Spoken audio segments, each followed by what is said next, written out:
My job and my title was Chief Growth Officer. I have one singular focus, and that's growing our clients' business. If I can grow our clients' businesses, every single client we work with, the business on the bond side will take care of itself.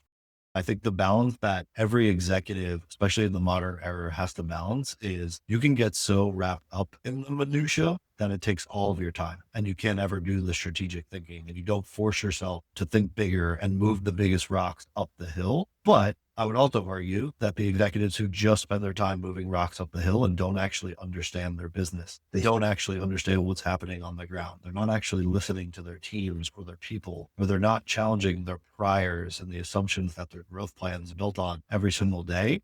Number one is alignment across your executive team, across your board on what you're after. We have really clear alignment of what we're headed into our fiscal year in April, of what we're after for next year.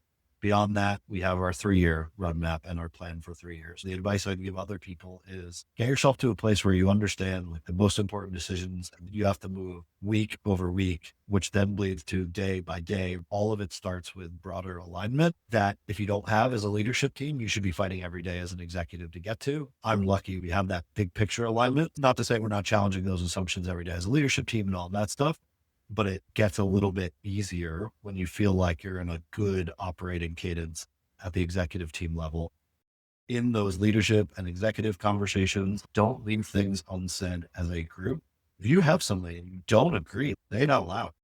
I want a space where there's disagreement and tension and challenging each other's ideas. Where I want the safety to come is that when we make a decision, we're going to agree, we're going to get aligned, and then we're going to operate against that decision and those assumptions that we've agreed on.